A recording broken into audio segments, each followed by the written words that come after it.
Siyakwamukela lolu hlelo lokukhuthazana njalo lokwakhana lokuba sonke sisukume sakhe zizwe wamukelekile ubingelelwa umfundisi uMthozi Luvuno womnyango wezempilo.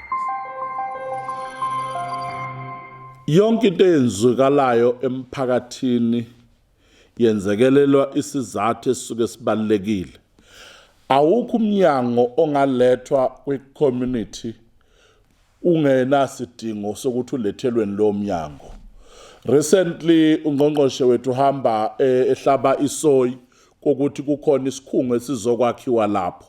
Kubiza ukuthi umphakathi ukuqonda ukuthi ungqongqoshe angeke aphume ayofuna isamba esikhulu kangaka sezimali ukuba makwakhelwe umphakathi.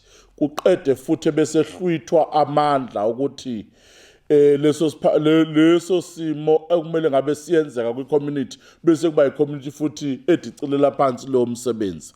Ngakho siyawukhuthaza umphakathi ukuthi izikhungo zonke zikahulumeni awuzinakekele, unakekele futhi unike isupport ngisho kuma-contractors asuke efikile ezokwenza umsebenzi kulowo naloyo mphakathi, ngoba lonke usizo olusuke lulethwa uhulumeni ululethela ukuthi lube impendulo kwizidingo nqangi zaloyo mphakathi. Imiphakathi eminingi-ke ithi mayisicashulwe ukuyicasulile besiyoshisa izikhungo zikahulumeni ukhohlwe ukuthi le ambulance oyiphuca laba abashayeli akumele ngabe bayolanda umuntu ogulayo, lo muntu okumele ngabe khanjisa usizo emphakathini wenu, egcineni nawe kuyoba khona isidingo esiyokuphoqa ukuthi lolu sizo gcine lingasafinyelele kuwe ngoba wena waphuca abasebenzi bomnyango inqola abazolethe ngayo intuthuko emphakathini wakho, bese nizothi uhulumeni-ke animazi wenzani, kanti nina nithule nizibona. Sikhuthaza imiphakathi yethu ukuthi-ke